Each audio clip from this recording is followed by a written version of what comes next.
Okay, let's see. Can we create a multi-strike attack using the combat system? I use slash body slash legs stab at body. Yes, you can do that. That's kind of the idea. Is that I've seen a couple questions in here about macros. The An ability in this system of components, so you can assemble an ability out of the different components, making it have a multi-part attack where it does multiple strikes or casts multiple parts of a spell that has sequential effects where one thing hits another thing and does something else. So building abilities that are complicated, that have multiple parts to them, that have multiple secondary components, that is essentially how the system works. And it's not meant to be, right, a macro chain of, hey, we've got 30 different abilities that are chaining one after another from a push of a button. It's chaining the components to make the ability. Yeah. And that's the thing to keep in mind. This is not supposed to be a system where it's, okay, I'm going in, oh, look, there's, the nasty thinking, the nasty, stinky TDD, and now I push my anti-TDD button, and it will throw a whole bunch of, different actions. That's not how it's supposed to work. You can use essentially a macro system to create your ability and then abilities, in the same manner, but not chained in the way you might, think. At least certainly not unlimited chains. I'll take the archery question. Are archery skills included in this system? The answer is, of course, yes. I mean, archery is a combat ability. We've said very clearly during the Kickstarter and afterwards that we do not want magic to be archery, that we do not want them to be the same. Too many MMOs, have treated, mages essentially as, archers or archers as mages, depending on how you want to look at things. So what you're seeing here, the combat system will have a lot of relevance to archery. But as I've also said, I'm a big fan of some of the superheroes and their use of arrows from the old comics. So I think there's a way of adding some pretty cool things to it that is neither a typical, mage who's really archer who's really a mage, without making archers boring. So you'll see a lot more about that as we move forward. Okay. Oh, I gotta take this question. From this one is easy. It's actually an easy question. Thank you, Juan, for being excited about this system. How will you avoid every class can do everything? So that has been asked a number of times, and that is a great, great question. And I'll say it again, and I'll say this throughout the next, 2 years and beyond. And Ben will, obviously say the same thing. Is it's actually really simple not to allow every class to do everything, because everything is component based, right? Your combat's component based, magic in its own way is component based. When you're given your class, or when you choose your class, you're not going to be able to go, oh, I'm going to take all these components from all these, different, disciplines. That's not what we're going after. We've been incredibly clear that our healers are going to be healers. So, if you want to play a melee fighter, and then you also want to grab from the magic, or you want to grab some healing abilities, it's very easy for us to say, well, boy, guess what, ladies and gentlemen, that class can't access that component. So no, you will not be able to do everything. You will not even be able to do most things, because even most things would be bad if you could do most magic and most healing and most melee. So no, guys, do not worry about it. The whole point of this game was to have strong class identification. And if we allowed everyone to do everything, that's exactly what wouldn't happen. So don't worry, your classes will be very, very unique. And, we've obviously talked a little bit about the Hellbound, and that's what Ben and I, are working on as well. We only want great classes. We only want exciting classes. And I think if you look at the kind of effort we've put into here and making just the core, ability system really cool, I think you'll like our classes as well. Okay, I see a few questions in here about targeting. The way that targeting works, you don't have to target a body part with the targeting system. You target body parts with components. So you will target a player, and then the ability that you use will target the sub body parts or specific things about that player. So you don't have to worry about, oh, I have to click on the person's foot. You don't have to do that. You just have to select the player as a target and then make sure that your ability has the components that do what you want them to do.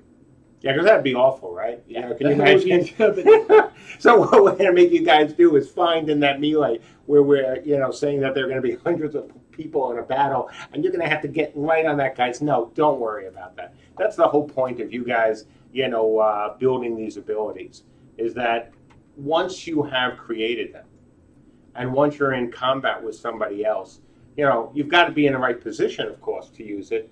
You can't say, oh, I'm going to target the guy's leg when you're too far away to target the guy's leg, or use the ability that targets the guy's leg, excuse me. But you will not have to go clicky, clicky, clicky on the body part. So from Morty, so we will be able to create an arrow to the knee skill, guys. Absolutely. Absolutely. Because that's what you could do or try to do in real life. I mean, whether you see it in the movies or whether you see it, in training videos on how to, shoot somebody. Why shouldn't you be able to just go, yeah, I want to see if I can take this guy down? Or you have an arrow that is going to try to snare the guy, and so you're creating an ability that allows you to do just that. Foggy is asking, is the ability to target unique to the combat system, or will casters do this as well? Remember, Magic is using the combat system, so it's all the same system. So Magic will do the same things that we're talking about here. We're just talking about them in a separate context because Magic has so many things that are specific to it that it had to have its own presentation. But they are effectively following the same rules when it comes to things like that. Randall, any info about reactionals and positionals? Other than what I've said right from the beginning, they're going to be in the game. And this system is perfect for that. I mean, how much more positional can you get than what we're talking about now, of course? So, reactionaries, positionals, all of that. That is one of the reasons we're doing this system. We have told you folks that this is what, is going to be in the game, at least in the design, because it's obviously not in the game yet, be in the design. So, yeah, reactionaries, positionals, part of the plan, Stan. Okay. DocX33, will fighters be able to switch, hold, use multiple weapons? Yes, you will be able to use the ability components for the weapons that you have. So if for some reason you need to switch weapons, like if you have a bow and you have a sword, you'll need to switch what you're using in order to use the components appropriate to the weapon that you're holding. Oh, that's a great question. From Archery, could a really tiny Lucapan touch a frost giant's head? No.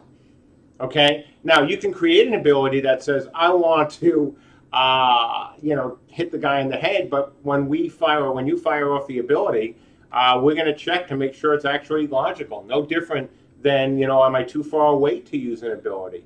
So, we love, and just to answer a question that some of you may ask, could we then have an animation that shows the Lucapan trying to jump up and hit the guy on the head? We love that. We probably won't have that now. But yes, you could absolutely try, and it will absolutely fail. Because if we allowed people to do that, if we had a system that said, well, you have to target, these places that you can't physically reach, well, that would be bad. Yeah, and I should expand upon that a little bit. If his weapon is large enough, like if he has a spear or something, he might be able to poke the guy's head. And likewise, the same thing. If that's a good point. Why don't we talk about weapon length? About weapon length? Yeah. Okay. So like if you're standing toe-to-toe with someone, you can hit pretty much every part of their body because they're right up next to you.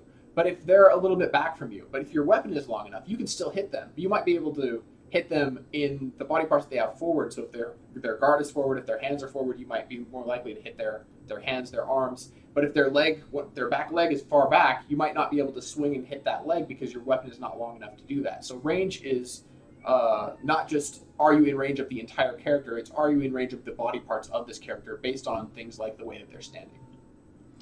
Question from Elier, will player classes have the same limit as mage spellbooks? No, we're not. Spellbooks are a very magey thing.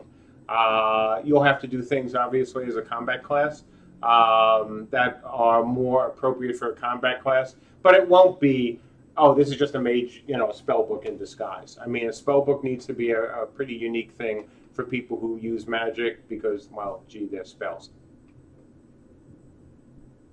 And by the way, guys, if we are not answering, as always, some of your questions, there may be reasons such as we've already answered them in the live stream, or sorry, in the Q&A, or we don't have answers for them yet because we haven't gone as far with the system. So don't think we're ignoring you or trying not to answer the tough questions, but we don't want to spend a lot of time repeating ourselves in the same Q&A session. So there's one here. Dorlin says, "Are there gender-specific ability limitations?" Well, so yeah, let's open up a can of controversy. We said during the Kickstarter that races and classes and genders were going to have pluses and minuses. And obviously some people got, oh my God, look at what you're going to do. You hate women, and, you're anti-woman. And then they saw the Becoming stories. And then they saw other things and have seen other things we're going to do. Could there be gender abilities? Certainly, that is something that is absolutely possible. Would it be something in any way that would be, oh, it's just because you're female, this is much better, or because you're male, this is much better? Unlikely. But could there be some things that are tied to gender? Very possibly. We've been very clear that races, classes, everything will have pluses and minuses. And as you can see from our Valkyrie stories and some of the other stories you'll be hearing, this is a game where, both sexes have, some incredibly powerful, classes, or powerful, races and storylines. And, that's the story we're trying to tell. So, we're not afraid of doing it if it makes sense. And certainly with the magic system, it can make even more sense. But we'll talk about that. Cheerless says, could I set this up as a 1-2-3 game? So could you do that? You could, but I think you would just be wrong. Basically, there are too many factors of, like, if you're not paying attention to the stance of your opponent, you're not paying attention to the way that they're attacking you, you're not paying attention to the weapons that they have, or the class that they are, or the armor that they're wearing, and you're just doing the same 1-2-3 no matter what you're up against. In some cases, it will work because it's the right thing to do. In other cases, it's not going to work because it's not the right thing to do. So if you stick to a standard rotation against everything, it's just not going to be very effective. So you're going to want to have abilities set up for the different things that you're going to come up against, and you're going to want to approach situations differently. And that's the key. I mean, any system, and it doesn't matter almost what game you choose, can be played this way. I mean, we've seen this in games even that have limited action bars, right? Yeah. Where people, instead of going 1-2-3, 1-2-3, maybe they're going 1-2-3-4-5, 1-2-3-4-5. You can do it with anything, but we have positionals, we have reactives.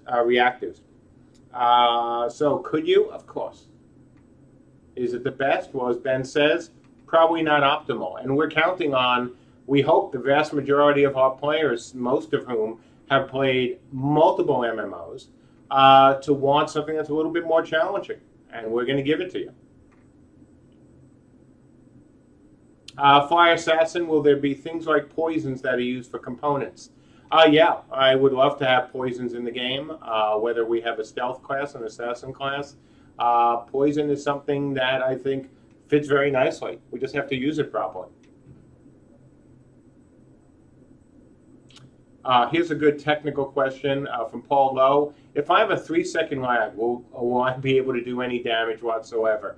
Look, short answer is yes. Promise, no, because a 3-second lag, can be as simple as just a 3-second lag, or are you dropping a lot of packets, or are there other things going on? Look, any of these games, and it doesn't matter whether you're WoW, Dark Age of Camelot, Camelot Unchained, if you have a really, really bad connection, then it can be at times harder to play an MMO. Andrew has spent time and will continue to spend even more time working on the network code. It's not just simply, Andrew the magician, on the client side. So, we're taking this all into account. I won't be as foolish, as I've said before, to say latency will never be an issue, because that would be nonsense. And frankly, if I said, that you should have me committed. So GAC Gaming, can we create an